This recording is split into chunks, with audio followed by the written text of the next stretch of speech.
Yo, what's going on, guys? Mush back at it with another video. Want to give you guys a heads up on some excellent historic low game deals that are live right now on Steam. Now, a lot of these, while they are historic lows, they are still at a little bit of an expensive price point. It is what it is. Sometimes you gotta pay a lot to play the best games on the market, but we've literally got, in my opinion, the game of the year on this list, and a lot of other great deals. One of my favorite franchises currently running in gaming, discounted to new lows as well. A lot of Japanese RPGs, so we'll go through all of it, but let's kick it off, and I mainly want to highlight that, yes, Clair Obscur Expedition 33 is 20% off for $39.99. Now, you might be thinking, dude, 20% off, that's not a big enough discount. However, for a game at the caliber of Expedition 33, it is a big enough discount, you guys. It's a phenomenal game. One of the best games, really, of the last decade. I don't think it's too big of a stretch. I mean, any game that is a Game of the Year contender, I feel like you can always make that argument. And sure, games will resonate differently with people. For me, as far as Game of the Year this year goes, for all the games that I've played, and this year I've been playing almost every major release. Like, I've played a ton of games this year. Expedition 33 and Death Stranding 2 for me are tied for Game of the Year. I think Death Stranding 2 is an incredible game as well. 1A, 1B situation, I really have to sit down and decide on which one is better. I mean, do I have to decide? They're both phenomenal games, and there have been a ton of other phenomenal games as well this year. Split Fiction, Donkey Kong Bonanza, Kingdom Come Deliverance 2 has been a really stellar year for games in general. But Expedition 33 was a breakout game because I know that there were some people that were looking forward to it. I was very much looking forward to it, and it was a game I was following since it was revealed back at the 2024 Xbox Game Showcase. But I don't think anybody was expecting it to be at the quality level that it was at. From a visual standpoint, the soundtrack is absolutely phenomenal. The gameplay, the turn-based combat is tremendous with real-time mechanics. It's really well done in that regard. And the story and narrative is one of the more compelling narratives that you're going to find out of a game. And I was playing it, and I got to the end because I, no-lifed the game for 3 days straight. And I got to the end, and by the time I got to the end, I really liked the ending. However, as the ending events were unfolding and the latter portion of the story was unfolding, I was like, I feel like some people are going to be very divisive, or there's going to be a divisive opinion on how this narrative is received. And then, as more and more people got to the end of the game, the general belief, I think, is most people thought that the story was awesome, and they gave a lot of credit for how original it was by the end. I thought it was really well handled, and it was definitely risky how they took the narrative, but I thought it was incredibly well done, and just a phenomenal game for $39.99. It's well worth it. It's a lengthy game as well. If you do all the content, you're looking at 50 hours of gameplay, and then on top of that, they've got the free update coming out, and there's going to be reason to go back to the game, and this game really puts Sandfall on the map. It's got an overwhelmingly positive reception, 67,000 reviews, 97% positive, and 91 on Metacritic, and all the accolades that this game is going to receive, it's well deserved. I really hope this game ends up winning Game of the Year, because while I do think Death Stranding 2 is a phenomenal game, the reality is Hideo Kojima is a made man. What is a Game of the Year award going to mean to him? And that's how I look at Game of the Year and the awards for Game of the Year. It's just like, dude, no year is ever going to really have a consensus opinion for everyone under the sun to agree that this is the best game of the year. Even in 2022, when Elden Ring came out, some people thought God of War Ragnarok deserved Game of the Year that year. 2018, I don't remember if Red Dead Redemption 2 won Game of the Year that year, but you had God of War 2018 come out that year. Like, there's always gonna be competition, but I look at it from the standpoint of, what could Game of the Year mean to a studio and mean to an IP? It means nothing for Hideo Kojima. In the sense of Hideo Kojima his works are always going to have a lot of attention around them. Sandfall is a brand new studio, brand new IP.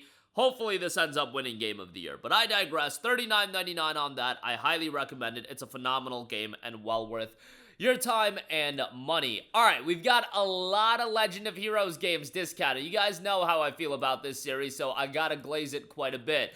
A lot of you guys checked out Legend of Heroes Trails in the Sky first chapter. If you do want to get into the series, that is the best way to go. But Legend of Heroes Trails through Daybreak is 40% off for $35.99. This is a new low price for the game, and the Legend of Heroes games always hold up in price for a long time.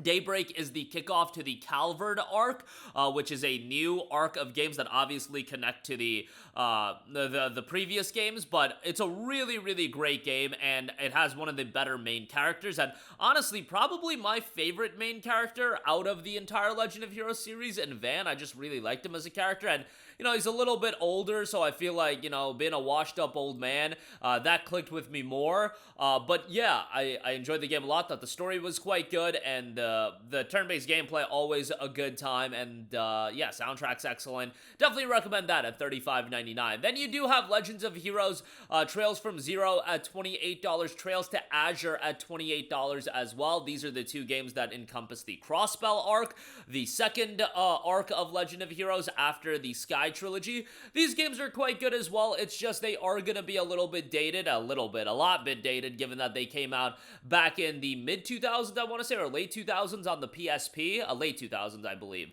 But yeah, they're still great games, and I highly recommend them. The narratives on these games are great. Characters are really likable, and $28 a pop on those. Just fantastic games. Highly recommend those. Then we do have Legend of Heroes Trails into Reverie, 50% off for $29.99. Now, this is a game that I highly recommend you to be caught up with the series prior to Reverie, you know, before you play Reverie. With games like Daybreak, you can play Daybreak without playing all of the other games. Same thing with the Crossbell arcs. Any of the arcs, you could really just play them. You can play them without playing the others. Would I advise it? A lot of people would vehemently disagree with that notion that you should play the game sequentially as they were released. But Reverie is kind of the midway point of the entirety of Legend of Heroes, and it encapsulates the stories from the Sky trilogy, the Crossbell arc, and the Cold Steel games, and it's kind of the finale to that portion of the story, or, you know, a milestone to that portion of the story. But yeah, $29.99 on that. It's a great game. I highly recommend it. But yeah, you guys know me. I could go on a tangent about Legend of Heroes. Speaking of JRPGs, and also from NIS, Ys 9 Monstrum Nox is 60% off for $24, while Ys 10 Nordics is 25% off for $44.99. Now, the thing with Ys 10 is that Ys 10 is getting a re-release in Ys 10 Proud Nordics, and that's going to be a refined version of the game. Why is this still $45? I will not understand, but you know, it is what it is. It's a good game, and Ys 9 is really good as well. That's the one that I would recommend. $24 on that, I think, is quite good. But yeah, Ys is a great time. Fast-paced action JRPG. Narratively, they've never blown me away, but I thought Ys 9 was pretty good in that regard. But yeah, check those out. With Ys 10, I probably would wait for Proud Nordics. A couple of other historic lows to round out the video. We've got Rift of the NecroDancer, 35% off for $13. I covered this game earlier this year on this channel, and I quite liked it. Great soundtrack to the game, a music rhythm game, and a lot of great art design choices and character design. I just think from that standpoint, it was really well done. And for 13 bucks, you know, it's a little bit pricey. I could totally see this game end up on like a Humble Bundle or something of that sort, but yeah, $13.99 on that. AI Limit is 25% off for $26.24. Look, it's an action Souls-like that is a little bit on the jankier side. Is it good? Yeah, I would say it's fairly decent. I think the art style is great. I think the atmosphere is really good.